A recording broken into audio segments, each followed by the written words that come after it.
Assalamualaikum warahmatullahi taala wabarakatuh. Selamat datang kembali di Fiksi Cerita Horor. Untuk kisah kali ini ada sebuah cerita dari tulisannya Untung Prasetyo. Dan untuk kisah yang akan saya bawakan kali ini yaitu sebuah kisah yang berjudul Menolong Tukang Jahit Keliling. Dan untuk seperti apa kisahnya, mari kita masuk ke ceritanya. Mang Soleh adalah pria yang berusia 40 tahunan yang berasal dari daerah Cianjur, Jawa Barat. Dia memiliki pengalaman hidup unik dan bersinggungan langsung dengan makhluk-makhluk astral yang tidak kasat mata, yang hampir saja merenggut nyawanya. Pria sederhana yang kini berprofesi menjadi tukang jahit keliling di daerah Jakarta Selatan itu pernah mengalami kejadian-kejadian janggal yang tidak masuk akal, dan pada akhirnya membuat Mang Soleh mengerti tentang hal-hal gaib yang kala itu dianggapnya sebagai sebuah tahayul. Semua kejadian mistis yang dialami Mang Soleh terjadi jauh sebelum dia menekuni profesi sebagai tukang jahit keliling. Akan tetapi, dampak yang dialaminya terjadi selama 20 tahun dalam hidupnya dan baru berakhir sekitar tahun 2020-an silam. Menurut Bang Pian yang waktu itu membantu Mang Soleh terlepas dari jerat jin sosok makhluk gaib yang terus saja mengganggunya itu, semua berawal dari tempat kerja Mang Soleh di waktu dia masih muda dulu. Bang Pian mengetahui hal itu setelah dia melakukan penelusuran mendalam dan dapat menemukan sosok makhluk gaib yang bisa dikatakan terus mengincar Mang Soleh lebih dari 20 tahun. Saat Mang Soleh yang masih berusia sekitar 17 tahun mulai bekerja di sebuah toko perkakas dan elektronik yang berada di Jakarta Selatan. Sebagai karyawan baru sudah pasti Mang Soleh bekerja dengan sangat giat. Hingga dalam kurun waktu 1 tahun, Mang Soleh mulai diberikan kepercayaan lebih oleh pemilik toko tersebut. Selain giat dan rajin dalam bekerja, Mang Soleh juga dikenal sebagai pribadi yang jujur. Dan karena itulah, Mang Soleh dipercaya untuk membantu pemilik toko tersebut melayani para pembelinya. Teman-teman Mang Soleh yang sudah lama bekerja di tempat itu sempat merasa heran karena Mang Soleh dapat dengan cepat berada di toko dan melayani pembeli langsung. Sedangkan mereka yang sudah bekerja lebih lama darinya belum ada yang diperlakukan seperti Mang Soleh. Walaupun banyak teman-teman Mang Soleh yang merasa iri kepadanya, setelah 2 tahun bekerja di toko milik Pak Andri itu, Mang Soleh dan teman-temannya pun harus kehilangan pekerjaan karena toko tempat Mang Soleh bekerja mengalami penjarahan dan juga habis dibakar massa. Saat-saat kelam itu terjadi ketika krisis ekonomi. Pada tahun 1998 datang melanda negeri ini. Beberapa bulan setelah kejadian itu, kota membaik. Mang Soleh pun dipanggil oleh pemilik toko yang bernama Pak Andri dan akhirnya dia mendapatkan kembali pekerjaannya. Bersama 2 orang karyawan lama yang bekerja di toko milik Pak Andri, akan tetapi belum genap 3 bulan dia bekerja. Mang Soleh mulai merasakan keanehan-keanehan di toko tempatnya bekerja. Berawal di hari Kamis sore ketika Mang Soleh dan 2 orang temannya hendak menutup toko perkakas dan serta barang elektronik itu. Setelah dimatikan, semua barang yang ada di luar toko masuk dan pintu rolling door tertutup. Mang Soleh dan Bayani serta Batitin mulai menghitung pendapatan mereka. Ketika azan berkumandang, mereka bertiga masih sibuk untuk mencocokkan hasil pendapatan mereka dengan barang yang keluar hari ini.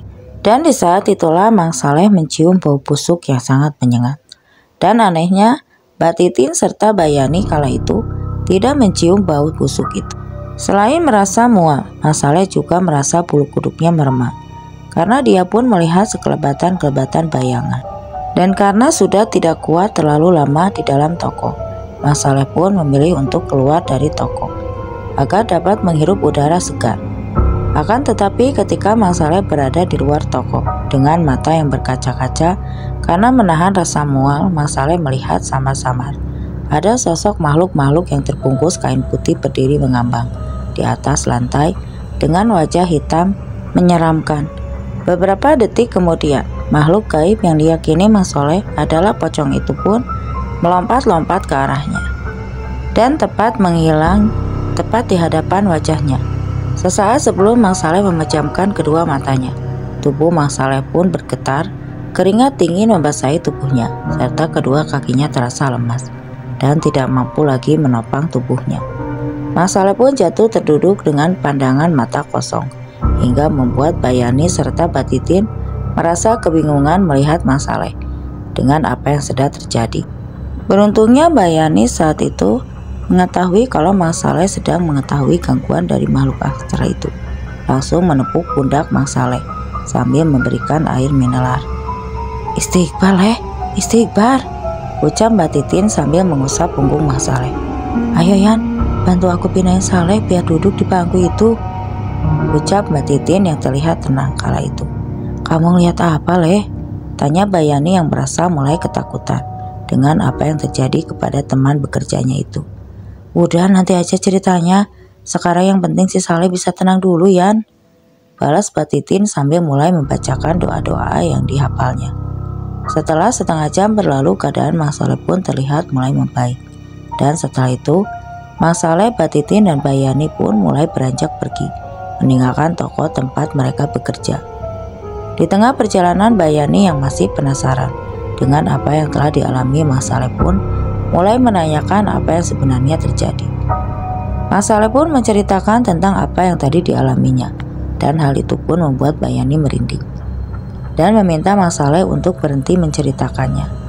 Sesampainya di rumah kontrakannya, Mang Saleh pun mulai merasakan sakit di seluruh tubuhnya. Rasa nyeri seperti ditusuk pun dirasakan Mang Saleh di sepanjang malam, dan rasa sakit itu baru berakhir sekitar pukul 2 pagi. Setelah rasa sakit yang dirasakan perlahan mulai menghilang, Mang Saleh pun mulai dapat tertidur dengan lelap. Akan kembali Mang Saleh dibuat ketakutan dengan mimpi yang seolah-olah adalah nyata. Mimpi yang membuat Mang Saleh terbangun dengan tubuh gemetaran, ketakutan, serta pakaian dibasahi keringat. Itu sungguh membuat Mang Saleh benar-benar kebingungan. Bagaimana tidak? Ketika dia kembali tersadar dalam mimpi buruknya itu, Mang Saleh masih mencium bau busuk seperti yang dicium di toko tempatnya bekerja, serta bau yang sama seperti yang ada di dalam mimpinya. Mimpi yang membuat Mang Saleh enggan untuk kembali bekerja itu adalah mimpi tentang sosok pocong berwajah hitam legam dengan barisan gigi tajam serta kain putih lusuh dengan banyak bercak darah, dan aromanya sungguh membuat perut mual. Sosok pocong yang jumlahnya lebih dari satu itu berdiri mengelilingi tubuh Mang Saleh yang sedang berada di toko tempatnya bekerja. Mang Saleh yang mulai diselimuti rasa takut pun awalnya enggan untuk bekerja pada hari itu. Tapi karena dia memiliki rasa tanggung jawab yang tinggi, Mang Saleh pun mulai mengabaikan rasa takut yang dirasakannya waktu itu. Walau datang agak terlambat dari biasanya, tapi Mang Saleh tetap disambut hangat oleh teman-temannya bekerja. Bersamaan dengan itu, pemilik toko yang bernama Pak Andri pun datang dengan mobil sedan hitam Sterling yang terlihat sangat mewah kala itu. Tidak seperti biasanya, Pak Andre yang datang di sore hari sebelum toko ditutup tiba-tiba saja datang di pagi hari dan langsung bergegas ke ruangan yang ada di lantai 3 toko tersebut. Dan sekitar 1 jam kemudian, Pak Andre pun keluar dari ruangannya dan berpamitan untuk kembali ke kantornya kepada karyawan toko tersebut. Bayani pun yang mengetahui apa yang dialami Mang Saleh kemarin sore pun mulai merasa khawatir dengan teman kerjanya itu. Kedua perempuan yang sudah mengenal lama Mang Saleh itu pun menanyakan kondisi Mang Saleh hari itu, yang wajahnya sangat terlihat pucat. "Leh, mendingan kamu sekarang ke puskesmas dulu deh. Wajah kamu itu pucat banget," ucap Bayani yang saat itu merasa khawatir. "Gak apa-apa Mbak, mungkin karena ini saya semalam kurang tidur, badan saya sakit semua. Giliran saya bisa tidur, saya malah dapat mimpi yang serem banget Mbak," balas Mang Saleh yang masih berusaha beraktivitas seperti biasanya. Karena tidak ada hal yang perlu dikhawatirkan, Bayani, Mbak Titin, Mang Saleh, dan juga karyawan baru yang bernama Jajang pun kembali bekerja seperti biasanya. Dan menjelang makan siang, datanglah seorang laki-laki yang berusia sekitar 45 tahunan dengan pakaian yang sangat rapi serta menggunakan sepatu hitam yang terlihat sangat mengkilat. Mang Saleh yang belum merasa lapar pun meminta Bayani, Mbak Titin, serta Jajang untuk beristirahat dan makan siang terlebih dahulu. Sementara Mang Saleh melayani laki-laki yang berpenampilan necis itu dengan rambut yang tersisir rapi dan tampak mengkilau. Lelaki yang juga terlihat tampan itu mulai menanyakan tembikar yang terbuat dari kuningan dan menanyakan barang-barang yang tidak dijual di toko perkakas tersebut. Walaupun begitu, Mang Saleh terlihat tetap ramah, melayani calon pembelinya yang datang itu dan berharap orang tersebut ingin membeli barang lain yang tersedia di toko tempat Mang Saleh bekerja itu. Akan tetapi laki-laki itu menanyakan barang-barang lain yang ada di toko itu. Laki-laki itu tidak terlihat sangat ramah. Dia malah mengatakan sesuatu yang membuat Mang Saleh sangat terkejut. Kalau kamu tidak segera pergi dari tempat ini, kamu akan menjadi mangsa dari makhluk-makhluk gaib itu, Kang, ujar sosok lelaki itu sambil memegang barang yang dipajang di toko itu. Saya melihat ada pocong di belakang kamu. Wajahnya hitam legam. Dia berusaha masuk ke tubuh kamu, ujar lelaki itu, yang akhirnya membuat Jajang pergi meninggalkan Mang Saleh. Mang Saleh merasakan tubuhnya sangat lemas saat mendengar ucapan dari lelaki itu. Beruntungnya Mang Saleh masih bisa berdiri tegak, walau kedua kakinya mulai gemetar kala itu. Perkenalkan, nama saya Handoko. Nama kamu siapa, Kang? Tanya lelaki yang bernama Handoko itu. Nama saya Saleh, Kang, ucap Saleh sambil terbata-bata. Sebaiknya kamu berhenti bekerja dari tempat ini, daripada nanti kamu dijadikan mangsa makhluk yang haus darah, yang dijadikan sekutu oleh pemilik toko ini. Sebaiknya kamu pergi daripada kamu mati secara sia-sia, ucap Pak Handoko tegas.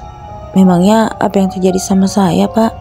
Ucap Saleh sambil berbisik, sambil memperhatikan keadaan di sekitarnya. Kalau saran saya, sebaiknya kamu segera pergi dari toko ini, dari tempat ini. Kalau kamu mau, saya juga bisa membantu kamu terbebas dari sosok pocong yang sekarang mengincarmu itu, ucap Pak Handoko yang menawarkan bantuan. Belum sempat Mang Saleh menjawab tawaran dari Pak Handoko, Mbak Titin pun memanggil Mang Saleh dari dalam toko sambil melambaikan tangannya. Dan di saat Mang Saleh merasa bingung itulah, Pak Handoko pun memberikan cincin batu aki dan meminta Mang Saleh untuk memakainya, serta secari kertas bertuliskan alamat rumahnya. Setelah itu lalu Pak Handoko pun bergegas pergi, meninggalkan Mang Saleh yang terlihat diam mematung, sambil terus memperhatikan pemberian dari Pak Handoko. Mau beli apa, Leh? Kok kelihatannya orang itu serius banget waktu ngobrol sama kamu? Tanya Mbak Titin yang merasa mencurigai dengan orang yang baru saja dikenal oleh Mang Saleh tersebut. Mau beli tembikar dari Kuningan, Mbak, jawab Saleh yang membuat Titin tersenyum dan menggelengkan kepalanya. Ada-ada saja itu orang, gumam Mbak Titin yang merasa aneh dengan apa yang sedang dicari oleh orang tersebut. Walaupun begitu, Saleh merasa tubuhnya lebih baik setelah dia memakai cincin yang diberikan oleh Pak Handoko. Aroma bau busuk pun yang sedari tadi pagi tercium kini mulai menghilang dari indera penciumannya. Wajahnya pun juga sudah mulai membaik, tidak sepucat tadi pagi. Kamu dikasih apa sama orang itu, Leh? Tanya Mbak Titin yang merasa heran karena sore itu Mang Saleh terlihat dalam kondisi fit kembali. Oh, itu Mbak, nanti aja ya kalau kita sudah pulang, balas Mbak Saleh terbata-bata. Tidak seperti hari-hari biasanya, Mang Saleh yang seharusnya menemani Mbak Titin dan Mbak Yani mengerjakan pembukaan toko, setelah tutup hari itu memilih untuk menunggu keduanya di luar toko sambil terus beristighfar dalam hati. Mang Saleh terus mengedarkan pandangannya ke sekitar untuk menghindari sosok yang kemarin ditemuinya kembali datang dengan tiba-tiba di hadapannya. Akan tetapi hal yang dikhawatirkan Mang Saleh pun tidak terjadi. Hingga akhirnya Mbak Titin dan Mbak Yani keluar dari dalam toko dan meminta Mang Saleh untuk mengunci semua loading door dan juga pagar besi yang ada di sana. Kayaknya saya mau berhenti kerja saja deh dari toko ini, ujar Mang Saleh kepada Titin dan Mbak Yani. Ya, setelah mereka meninggalkan toko tempat mereka bekerja itu. Memangnya kenapa, Leh? Kok tiba-tiba kamu mutusin untuk berhenti? Tanya Mbak Yani yang sempat terkejut mendengar apa yang telah disampaikan rekan kerjanya itu.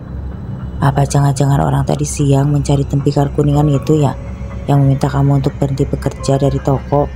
Sambung Mbak Titin. Iya Mbak, dia mengatakan kalau saya mau ditumbalkan. Saat ini saya sedang diincar oleh makhluk gaib yang ada di toko, jawab Bang Saleh.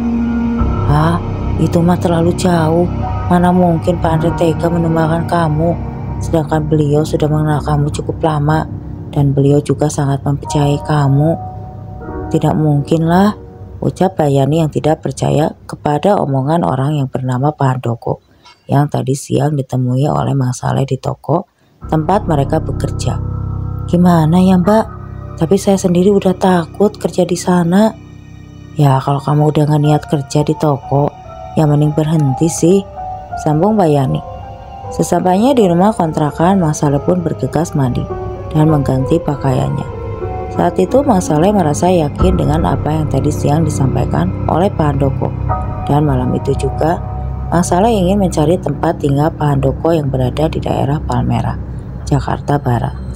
Setelah menaiki mikrolet M09 jurusan Tanah Abang Kebayoran Lama, Mang Saleh pun turun di sebuah gang yang bernama gang tersebut sesuai dengan yang tertulis di secarcik kertas pemberian Pak Handoko tadi siang.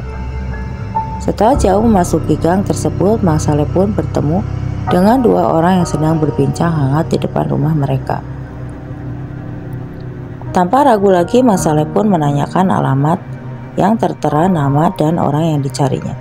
Setelah kedua orang yang ditanyai oleh Mang Saleh membaca tulisan tersebut sedalam secarcik kertas itu, mereka berdua pun memberitahu jika rumah yang dimaksud berada tidak jauh dari tempat mereka berada.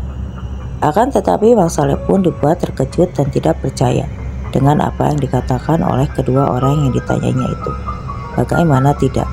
Selain menunjukkan rumah Pak Handoko yang berada tidak jauh dari tempat mereka berada, dua orang yang bernama Soma dan Pak Amir mengatakan jika Pak Handoko telah meninggal 1 minggu yang lalu. Karena merasa tidak percaya, Mang Saleh pun meminta Pak Soma dan Pak Amir untuk mengantarkannya ke rumah Pak Handoko. Setelah Pak Soma dan Pak Amir mengetuk pintu sebuah rumah dan mengucapkan salam, terlihat seorang perempuan berkerudung putih keluar dari dalam rumahnya dan membalas salam dari tamu-tamunya. Pak Somad yang tidak tahu tujuan pasti Mang Saleh datang ke rumah itu pun langsung mengatakan jika dia hanya mengantarkan seorang pemuda yang mencari almarhum Pak Handoko. Dengan ramah sang ibu pemilik rumah pun mempersilahkan kepada Pak Saleh, Pak Soma dan Pak Amir pun untuk masuk ke dalam rumahnya. Mang Saleh yang merasa tidak percaya dengan ucapan Mang Somad dan Pak Amir pun kini sekarang merasakan kesedihan yang mendalam. Setelah beliau melihat foto orang yang ditemuinya siang tadi terpajang di dinding rumah itu. Kalau boleh tahu, Mas ini siapanya almarhum suami saya ya? Temannya atau rekan kerjanya? Tanya istri almarhum Pak Handoko sambil terus memperhatikan sesuatu yang ada di tangan kiri Mang Saleh. Sebenarnya saya baru mengenal Pak Handoko, Bu, dan saya juga tidak tahu kalau sebenarnya Pak Handoko sudah meninggal, ucap Mang Saleh yang menutupi apa yang sebenarnya terjadi. Apa suami saya memiliki masalah dengan masnya yang belum terselesaikan? Tanya istri Pak Handoko. Oh, tidak, Bu. Saya datang ke sini sebenarnya ingin mengucapkan terima kasih kepada almarhum Pak Handoko karena beliau sudah menolong saya waktu itu. Oh, syukurlah.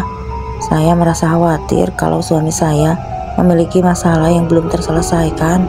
Sebelum saya berpisah dengan beliau memberikan cincin batu akik ini kepada saya dan juga alamat rumah ini, Bu. Dan beliau juga menyuruh saya berhenti dari tempat saya bekerja karena ada sesuatu yang tidak beres di tempat saya bekerja, Bu. Loh, memangnya Mas ini bekerja di mana? Saya bekerja di Kebayoran Baru, Bu. Loh, suami saya juga bekerja di Kebayoran Baru Lama. Mungkin benar Mas ini sering bertemu dengan almarhum suami saya, balas istri Pak Handoko yang merasa lega setelah mengetahui kedatangan Mang Saleh malam itu. Setelah lama berbincang-bincang, Mang Saleh pun berniat mengembalikan cincin batu akik pemberian Pak Handoko kepada istrinya. Tapi beliau menolaknya dan meminta Mang Saleh untuk memakainya karena cincin itu sudah diberikan kepadanya. Dan setelah itu Mang Saleh pun berpamitan kepada istri Pak Handoko serta Pak Soma juga Pak Amir. Rasa sedih dan bingung pun mulai merayangi Mang Saleh. Dalam perjalanan pulangnya, dia tidak menyangka jika orang yang tadi ditemuinya bukanlah seorang manusia.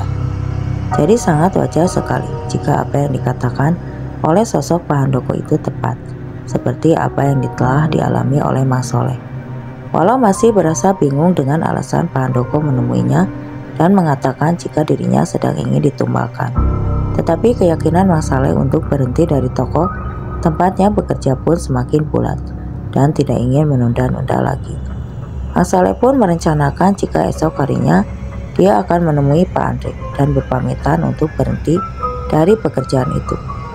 Pagi itu Mas Saleh masih bekerja seperti biasanya sambil menunggu Pak Andre datang ke toko tempatnya bekerja. Mas Saleh pun masih melayani beberapa pelanggan yang datang untuk berbelanja di toko tersebut. Dan sekitar pukul 3 sore, Mas Saleh pun menemui Pak Andre. Dia di ruangan yang berada di lantai 3 untuk mengutarakan maksudnya. Akan tetapi Mas Saleh yang biasanya diminta Pak Andre masuk ke ruangannya jika berbincang-bincang sore itu, dia diminta turun dan berbicarakan keperluannya di lantai bawah. Tidak ingin menaruh rasa curiga kepada Pak Andre, Mas Saleh pun mengikuti instruksi dari pemilik toko tempatnya bekerja itu. Dan setelah beberapa saat menunggu, Mas Saleh pun langsung mengutarakan maksud dan tujuannya. Setelah Pak Andre sampai di lantai bawah mendengar apa yang disampaikan oleh Mas Saleh, wajah Pak Andre pun langsung memerah. Entah karena kesal atau marah, Pak Andre langsung mengambil beberapa lembar uang pecahan dari dompetnya dan memberikannya kepada Mas Saleh. "Mang, ini uang buat kamu dan besok kamu kembali lagi ke sini untuk mengambil sisa gaji kamu," jawab Andre yang langsung berlalu pergi, meninggalkan Mas Saleh. Setelah kepergian Pak Andre, Mas Saleh pun mengatakan jika dirinya sudah berpamitan untuk berhenti bekerja kepada Mbak Titin dan Mbak Yani, juga Mang Jajang, karena merasa jika dirinya bukan lagi karyawan dari toko itu. Mas Saleh pun memilih untuk pulang lebih awal dan meninggalkan jika ia akan kembali lagi besok untuk mengambil sisa uang gajinya. Walau merasa tenang karena dapat terbebas dari sesuatu yang mengancam nyawanya, tapi Mang Saleh pun merasa sedih. Bagaimana tidak, statusnya adalah seorang pengangguran di kota besar yang segala sesuatu harus dibeli dengan uang. Sesampainya di rumah kontrakannya, Mang Saleh pun mulai berkemas. Dia berniat untuk kembali ke kampung halamannya, karena kini dia tidak lagi memiliki pekerjaan di Jakarta Selatan. Selesai berkemas, Mang Saleh pun pergi ke kamar mandi umum yang berada di ujung gang tempat tinggalnya.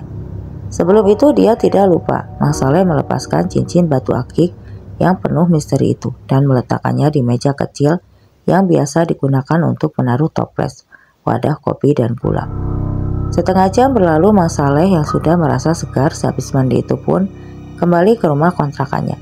Dan betapa terkejutnya Mang Saleh ketika mendapati meja tempatnya menaruh cincin batu akik itu sudah tidak ada posisinya kembali. Selain itu, Mang Saleh pun dibuat tercengang dengan ditemukannya kepingan-kepingan batu berwarna kecoklatan yang tidak lain adalah batu akik yang tadi ditaruhnya di atas meja, yang kini posisinya terjungkal.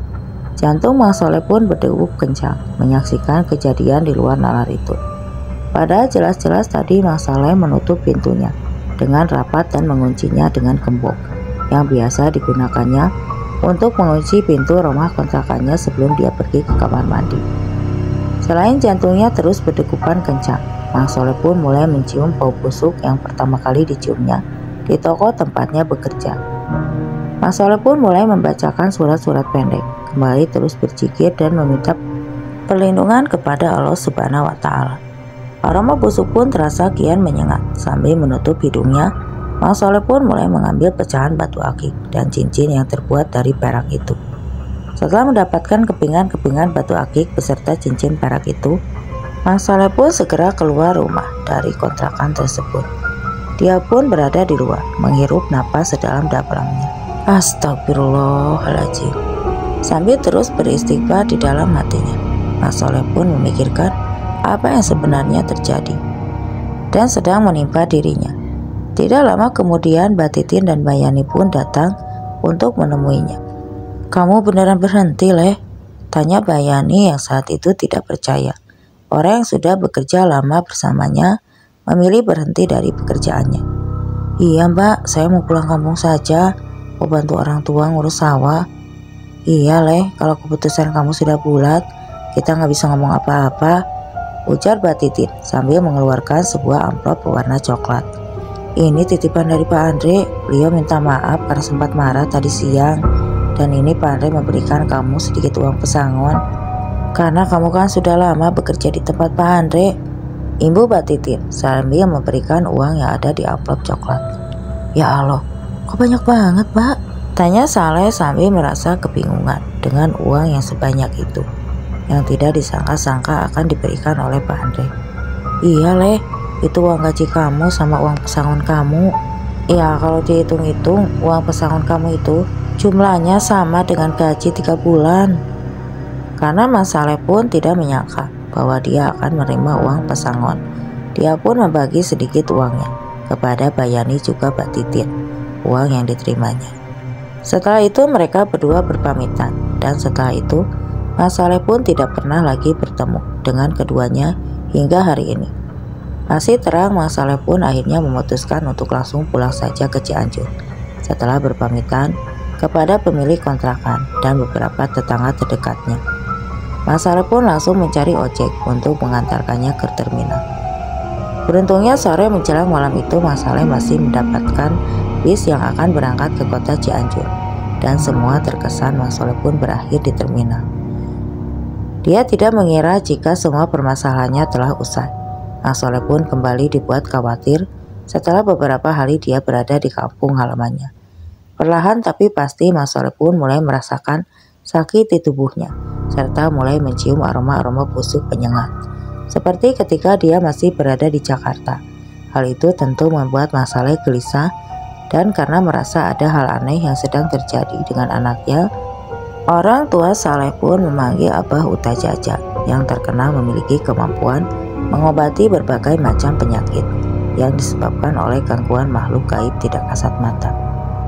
Sesampainya Abah Jaja di rumah orang tua Mang Soleh, sosok lelaki parubaya yang sangat berkarisma itu dibuat terkejut dan menggelengkan kepalanya. Bagaimana tidak, menurut penglihatan mata batinnya, ada sosok pocong dengan kain kapan lusuh dan sobek sedang menindih tubuh Mang Saleh yang terbaling lemas dan terus menggigil. Abah Jaja pun langsung meminta segelas air kepada Pak Sahuri dan mulai membuat air doa untuk diberikan kepada Mang Saleh. Beberapa saat berlalu, Abah Jaja pun meminta Pak Sahuri untuk memberikan air doa itu kepada Mang Saleh dan memintanya untuk menyisakan sedikit air tersebut untuk membasuh wajah, punggung, kedua kaki dan tangannya. Beberapa saat kemudian setelah melihat kondisi tubuh Mang Saleh membaik, Abah Jaja pun meminta Pak Sahuri untuk mengantarkannya ke belakang rumah.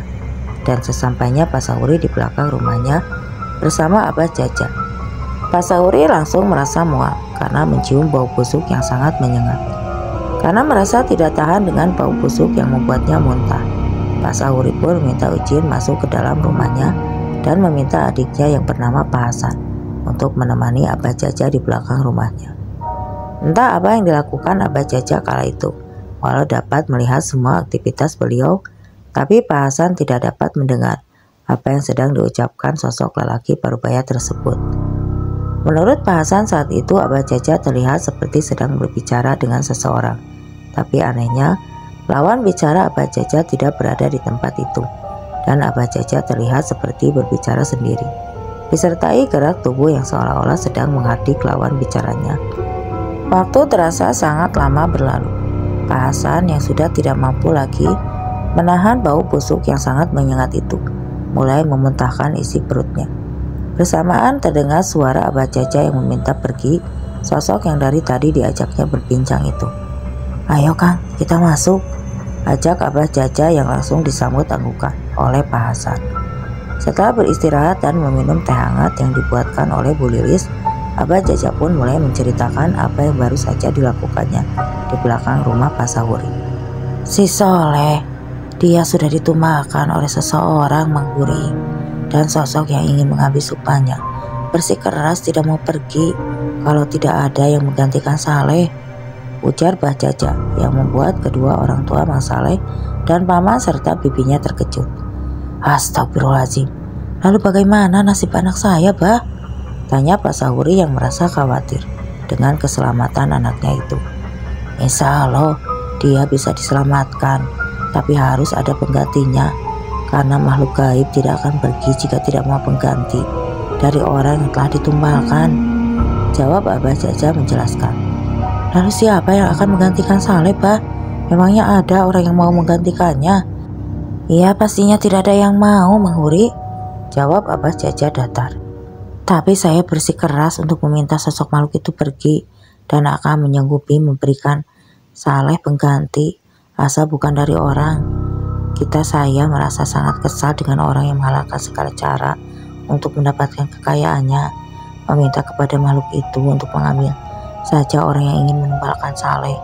Untuk itu, makhluk memberi tusukan itu meminta seekor kambing jantan berwarna hitam untuk dijadikan pengganti Saleh. Imbuh Abah Jaja menjelaskan rencananya. Apakah kalian keberatan untuk membeli seekor kambing jantan hitam? Apa kalian keberatan? Tidak, Bah, jawab Pak Suhari. Tidak, Bah, kami tidak keberatan.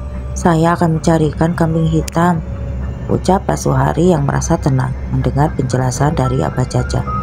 Satu lagi, uang yang didapat Saleh dari tempatnya bekerja jangan digunakan untuk kebutuhan, karena uang itulah yang menguatkan Saleh untuk dijadikan tumbal. Sumbangkan saja uang itu ke masjid atau ke pesantren-pesantren yang ada di sekitar, ucap Abah Jaja menjelaskan kembali. Setelah mendengar nasihat dari Abah Jaja, keadaan Mang Soleh pun tiba-tiba mengasur membaik.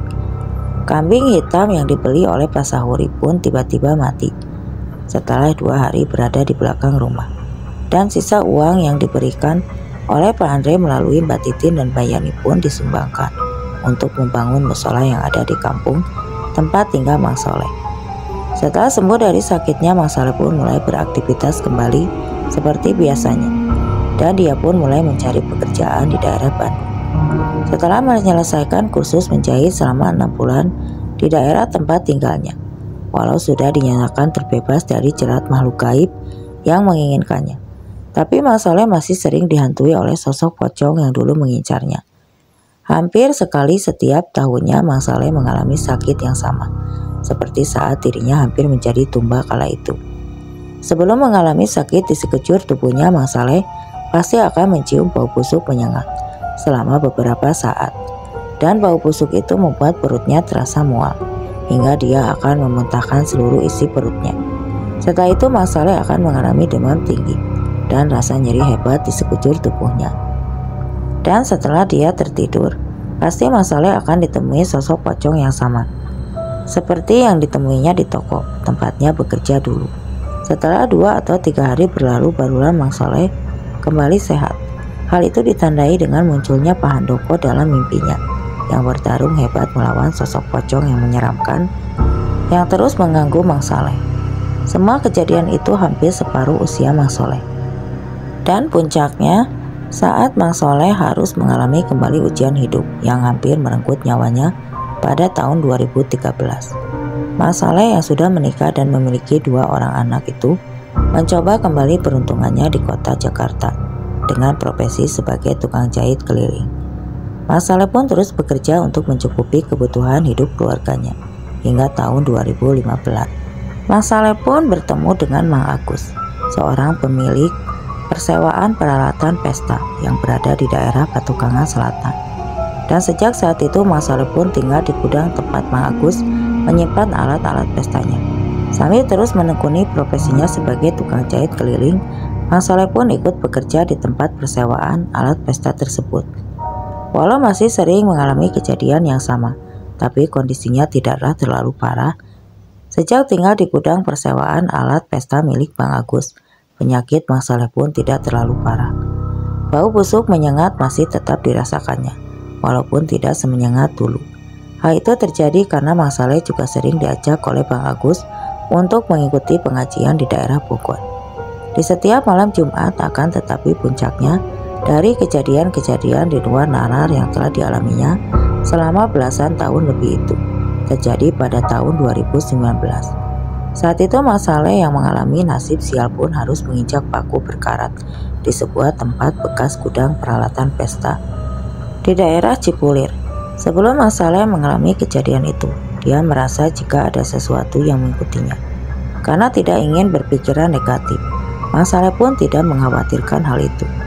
2 hari sebelum Mang Saleh menginjak paku berkarat yang pada akhirnya membuat dia terkena tetanus dan harus mengalami koma selama 3 hari itu, Mang Saleh terus saja mencium bau busuk menyengat seperti biasanya.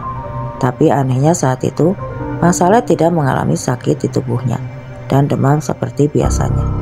Saat itu Mang Saleh yang sudah memiliki firasat buruk pun sebenarnya sudah merasa enggan untuk ikut mengambil barang di bekas gedung persawaran alat-alat pesta yang diketahui memiliki aura sangatlah gelap. Akan tetapi karena Bang Agus kekurangan orang yang mengangkut barang, Mang Saleh pun mau tidak mau harus ikut ke tempat itu. Dan sesaat sebelum azan asar berkumandang, Mang Saleh yang sudah berada di dalam gudang bersama Mang Wardi dan Bang Irwan serta beberapa orang lainnya mulai mencium bau busuk yang saat itu sangatlah menyengat.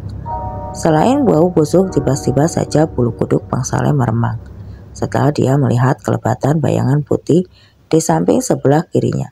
Dan di saat pikirannya sedang terganggu itulah, Mang Saleh pun tidak sengaja menginjak paku berkarat yang ada di sebuah papan paku yang sama sekali tidak dilihatnya. Dengan cepat Mang Agus meminta Bang Wardi membawa Mang Saleh ke sebuah klinik yang berada tidak jauh dari tempat itu berada. Dan setelah mendapatkan perawatan dari dokter, kondisi Mang Saleh pun terlihat biasa saja, walaupun saat itu dia harus berjalan dengan sebelah kakinya saja. Ketika malam tiba, Mang Saleh saat itu sedang berada di dalam kamarnya sendiri, mulai mencium bau busuk penyengat. Tidak hanya itu saja, Mang Saleh pun dikejutkan dengan suara benda-benda berjatuhan dari arah luar kamarnya. Hal itu pun sontak membuat Mang Saleh merasa ketakutan, dan tidak lama setelah itu, Mang Saleh pun mulai merasa sakit di sekujur tubuhnya yang disertai demam tinggi. Keesokan harinya wajah Mang Saleh pun terlihat sangat pucat, tubuhnya sangat lemah dan masih merasa sedikit demam. Mang Agus yang tidak tahu jika Mang Saleh memiliki permasalahan lain mengira jika saat itu demam yang dialami oleh Mang Saleh yang disebabkan oleh luka di dalam kakinya. Mang Saleh pun kembali diajak ke rumah sakit guna memeriksa luka di kaki yang masih terbungkus perban itu. Karena tidak ingin merasa khawatir dengan keadaan, Mang Saleh pun menceritakan kejadian-kejadian yang sedari dulu dialaminya. Tidak lupa dia pun menceritakan detik-detik sebelum dia menginjak paku berkarat tersebut. Mengetahui jika salah satu dari orang yang ikut bekerja bersamanya mengalami kejadian-kejadian di luar nalar, Bang Agus pun meminta tolong kepada seseorang yang dikenalnya. Setelah orang tersebut beberapa kali menyewa alat pesta di tempatnya, dan orang yang dimintai bantuannya itu adalah seseorang yang dengan logat Betawi kental yang diketahui memiliki kemampuan khusus.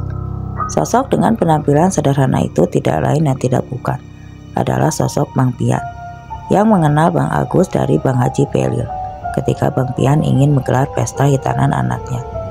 Sesampainya Bang Pian di gudang persewaan alat pesta milik Bang Agus, Mang Saleh sudah dalam keadaan tidak sadarkan diri. Kedua matanya terus melotot dan sesekali terlihat menghitam. Di kedua bola matanya, tubuhnya kini bergetar hebat sambil terus menggerak. Walau mengaku sedikit terlambat dalam memberikan pertolongan kepada Mang Saleh, tapi Bang Pian tetap berusaha semaksimal mungkin untuk membantu Mang Saleh melewati masa-masa sulitnya. Waduh, dapat buntelan putih dari mana ini Bang? Mana bau banget lagi?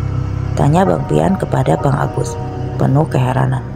Buntelan apaan Bang? Tanya Bang Agus yang merasa bingung dengan maksud Bang Pian. Ini si Mamang ketempelan pocong. Mendengar apa yang disampaikan Bang Pian, Bang Agus pun menceritakan apa yang tadi sudah disampaikan oleh Mang Saleh kepadanya. Mengetahui duduk perkaranya, Bang Pian pun akhirnya mengerti dengan apa yang harus dilakukannya kala itu. Padahal waktu Mang Saleh ikut masang tenda di rumah saya nggak lihat ada yang aneh loh Bang, ujar Bang Pian kepada Bang Agus. Setelah memberikan air doa kepada Mang Agus. Ini mah sudah komplikasi Bang Agus, ada penyakit medisnya, juga ada penyakit non medisnya. Sebaiknya ini si Mamang harus dibawa ke rumah sakit buat nanganin penyakit medisnya. Nah, buat penyakit non medisnya insya Allah biar saya yang nanganin, imbuh Bang Pian yang disambut baik oleh Bang Agus. Setelah sosok makhluk gaib yang sedang berada di tubuh Bang Saleh dapat dihilangkan oleh Bang Pian, Bang Saleh pun mulai tersadar. Dan saat itu juga meminta kepada Bang Agus untuk diantarkan pulang saja ke daerah Cianjur. Karena Bang Saleh tidak ingin merepotkan teman-temannya bekerja dan juga Bang Agus tentunya. Malam itu juga Bang Agus yang ditemani Arif dan Bang Wardi berangkat ke daerah Cianjur mengantarkan Bang Saleh pulang. Tapi seperti apa yang dikatakan oleh Bang Pian tadi, maka Bang Agus pun langsung membawa Bang Saleh ke rumah sakit yang ada di daerah Cianjur.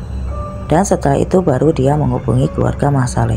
Dan benar saja apa yang dikhawatirkan oleh Bang Pian. Luka di kaki Bang Saleh sudah mengalami infeksi dan Bang Saleh pun diagnosa terkena tetanus.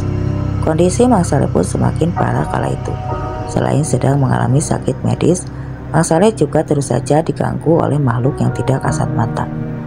Sesampainya Bang Saleh di rumah sakit, dia pun sudah tidak sadarkan diri. Dan selama tidak sadarkan diri itu, Bang Saleh seperti sudah berada di alam lain bersama mantan bosnya yang lalu, yang bernama Pak Andre, serta ada dua sosok, Pak Handoko yang dulu pernah menolongnya. Waktu itu ternyata beliau sudah meninggal dunia. Di alam bawah sadarnya itu, Bang Saleh dipaksa mengikuti Pak Andre yang terus saja menarik-narik tangannya. Beruntungnya datanglah Pak Handoko yang sikap menghardik Pak Andre hingga dia terjatuh. Setelah Pak Handoko meminta Pak Saleh untuk berada di belakang tubuhnya supaya Pak Saleh pun bisa terlindungi. Tetapi akan tiba-tiba saja Bang Saleh kembali mencium bau busuk yang sangat menyengat. Dan perlahan-lahan tubuhnya pun terasa sangat sakit. Dan tidak lama kemudian muncul sosok pocong dengan kain kapan lusuh yang dipenuhi bercak noda darah, dengan wajah hancur seperti terbakar. Sosok pocong tersebut menyeringai memamerkan barisan gigi-gigi tajamnya, dengan wajah yang terlihat hitam legam dan bau yang sangatlah busuk. Tidak hanya itu saja, dari belakang sosok Pak Andre pun muncul makhluk hitam besar bertanduk panjang yang kedua tangannya lebih panjang dari kedua kakinya, serta memiliki kuku-kuku hitam tajam. Dan juga panjang sosok makhluk tersebut pun mulai mendekat ke arah Bang Saleh yang kala itu masih berada di belakang tubuh Pak Handoko. Bang Saleh yang masih mengingat seluruh kejadian yang dialaminya itu pun merasa sangat ketakutan, karena dia yakin jika sebentar lagi riwayat hidupnya akan berakhir dan akan ikut bersama makhluk-makhluk gaib yang telah lama menginginkannya. Tetapi ketakutan Bang Saleh pun mulai mereda ketika dia melihat sosok orang yang dikenalnya datang dan menepuk pundaknya dari arah belakang. Walaupun sempat terkejut, tetapi Bang Saleh pun merasa sangat lega karena dia melihat Bang Pian datang menyapanya. "Assalamualaikum Bang," ujar Bang Pian setelah dia menepuk pundak Bang Saleh dan membuat Bang Saleh terkejut. "Waalaikumsalam." Bang Saleh mulai meneteskan air mata ketika melihat Bang Pian datang dengan membawa dua golok kembar di tangannya. "Lah, ngapain nangis Bang? Cengeng amat." Bang Pian yang sebenarnya merasa iba kepada Bang Saleh.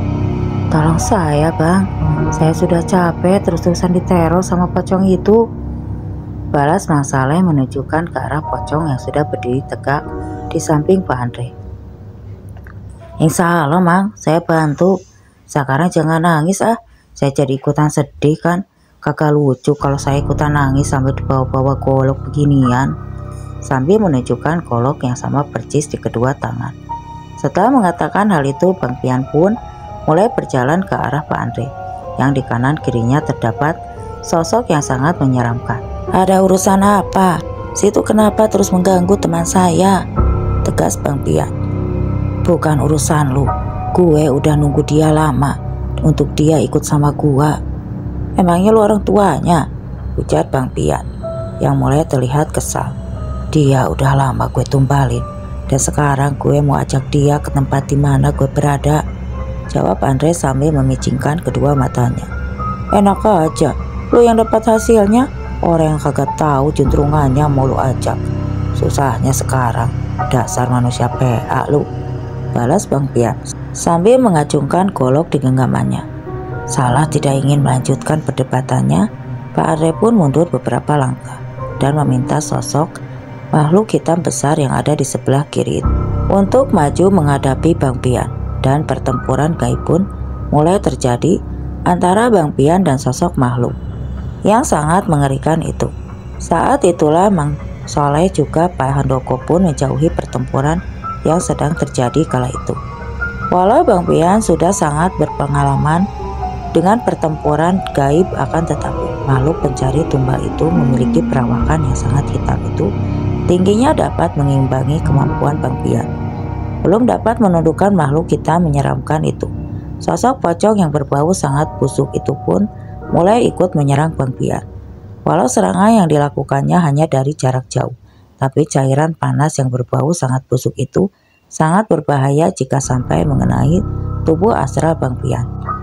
Sialan bener, gue dikeroyok, dasar pocong gila, sempuranya aduh kayak ular kobra, celetuk Bang Pian yang berusaha menjauhi kedua musuhnya itu. Tidak mau bertempur sendirian, Bang Pian pun memanggil sosok Kemamang Abang untuk menghadapi sosok pocong yang terus saja menyerang Bang Pian dari kejauhan. Dan setelah sosok gaib yang juga memiliki kesaktian tinggi itu datang, pertempuran pun kembali seimbang. Karena mereka jika sosok gaib yang bertubuh hitam itu memiliki kesaktian tinggi, Bang Pian pun melempar golok kembarnya dan menggantian menyerang sosok makhluk tersebut. Seiring berjalannya waktu, Bang Pian pun akhirnya dapat mengalahkan sosok makhluk hitam itu.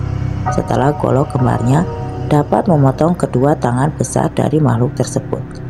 Sementara itu sosok Kemamang Abang yang dari tadi hanya melompat menghindari semburan-semburan dari sosok pocong pun mulai dapat menyerang balik lawannya. Dan tidak lama kemudian sosok pocong tersebut pun berubah menjadi kepulan asap hitam yang berbau sangat menyengat. Setelah Kemamang Abang menyelesaikan ilmunya disertai energi yang sangat besar memusnahkannya, makhluk yang berbau busuk itu pun diikuti dengan musnahnya sosok makhluk hitam bertanduk yang kedua tangannya lebih panjang dari kedua kakinya itu. Setelah golok kembar Wiratungga menebas kedua tangan makhluk itu, Bang Pian pun langsung membacakan ayat-ayat suci Al-Quran dengan membakar sosok makhluk tersebut hingga musnah dan berubah menjadi kepulan asap hitam. Melihat kedua sosok makhluk sedari tadi terus bersamanya, sosok Pak Andre pun langsung berlari ke arah tempat yang sangat gelap dan menghilang di sana. Sedangkan Mang Saleh yang masih berada di balik punggung Pak Handoko tersenyum lega seraya mengucap syukur karena apa yang ditakutinya telah berakhir. Ayo Mang, kita pulang, ucap Bang Pian kepada Bang Saleh. Bang Saleh pun menyambut dengan anggukan kepala penuh kebahagiaan. Dari Mang Saleh setelah mengantar sukma dari Mang Saleh kembali ke tubuhnya, Bang Pian pun berbincang sejenak dengan sosok Pak Handoko. Dan dari Bang Pianlah akhirnya Mang Saleh mengetahui kenapa sosok Pak Handoko selalu membantunya dan meminta Bang Saleh untuk bekerja dari toko milik Pak Andre tersebut. Menurut Bang Pian yang kala itu berbincang-bincang dengan Pak Handoko mengatakan jika sebenarnya Pak Handoko pernah berhutang budi kepada Mang Saleh saat itu. Kerusuhan yang terjadi di kota Jakarta pada tahun 98 sedang berada di puncaknya. Pak Handoko yang kala itu terus berusaha menahan toko elektronik yang dijaganya agar tidak dijarah dan dibakar. Masa mulai kelewahan menghadapi orang-orang datang menyerbu toko milik bosnya. Dan di sana itulah Pak Handoko terjatuh dan terinjak-injak massa di dalam toko yang dijaganya. Karena kehilangan kesadarannya, Pak Handoko pun tidak mengira jika dirinya sudah terkurung di dalam toko yang hancur berantakan itu. Keadaan pun semakin parah ketika dia mulai melihat api menjala dari arah depan dan tempatnya berada mulai diselimuti asap tebal yang membuatnya sulit bernapas. Setelah dapat bangkit kembali, Pak Handoko pun berjalan ke arah belakang, di mana di sana terdapat pintu besi yang digembok di bagian luar dan dalamnya. Setelah dapat membuka kunci gembok yang ada di bagian dalam, Mang Soleh pun berteriak-teriak meminta tolong kepada orang-orang yang berlalu lalang di sana. Di samping ruko tempatnya berada, dan disitulah Mang Soleh yang kebetulan melintas bersama kedua orang temannya berusaha membuka pintu besi yang digembok dari luar itu. Setelah pintu dapat terbuka, Pak Handoko pun keluar dibantu oleh Mang Saleh. Karena wajah Pak Handoko yang saat itu terkena kepulan asap dan debu di tempatnya bekerja, saat itu Mang Saleh pun tidak dapat mengenali sosok Pak Handoko yang telah diselamatkannya. Kalau gak ada dia, mungkin saya akan menjadi salah satu korban yang terjadi pada kerusuhan tahun itu, Bang," ujar sosok Pak Handoko dengan kedua matanya yang berkaca-kaca. "Iya, Pak, alhamdulillah. Terima kasih sudah mau menjaga Mang Saleh selama ini," balas Bang Pian yang ikut merasakan kesedihan dari apa yang diceritakan oleh sosok Pak Handoko. "Iya, Bang, saya yang berhutang budi kepada Mang Saleh. Makanya saya berusaha sebisa mungkin agar dia tidak dijadikan tumbal oleh orang yang haus akan harta dunia itu," balas Pak Handoko. Setelah mengetahui kisah-kisah masa lalu Mang Soleh, Bang Pian pun meminta sosok Pak Handoko untuk kembali ke alamnya dengan tenang. Walaupun sempat menolak, tapi Bang Pian akhirnya meyakinkan sosok Pak Handoko kalau keadaannya di sini sudah aman. Dan dengan bantuan lantunan doa-doa, wajah Pak Handoko terlihat berseri-seri ketika dia akan kembali ke tempat di mana seharusnya dia berada. Tubuhnya pun membedarkan cahaya terang dan membuat Bang Pian terharu menyaksikan kejadian itu. Beberapa hari kemudian Bang Pian pun mendatangi rumah Bang Agus dan mengatakan jika kini Mang Soleh sudah terbebas dari sosok makhluk gaib yang terus mengincarnya selama belasan tahun. Dan Bang Pian pun mengajak Bang Agus untuk menjenguk Mang Saleh yang masih berada di rumah sakit. Pemulihan luka di kakinya yang sudah menjadi infeksi tersebut, Bang Pian mengatakan jika dia harus bertemu Mang Saleh untuk menyampaikan rasa terima kasih dari Pak Handoko, sekaligus membuat pagar gaib untuk membentengi Mang Saleh yang ternyata adalah seorang pemilik iga jarang atau disebut juga dengan tulang wangi. Beberapa bulan kemudian Mang Saleh pun dapat pulih kembali, dan sejak saat itu Mang Saleh tidak lagi mengalami kejadian-kejadian ganjil yang bersinggungan dengan makhluk-makhluk tidak kasat mata. Kini Mang Saleh masih meneruskan profesinya sebagai tukang jahit keliling di daerah Petukangan Selatan, Jakarta, Pasanggerahan, Jakarta Selatan. Oke, terima kasih untuk semua sahabat yang sudah mau mendengarkan cerita ini sampai akhir. Dan terima kasih.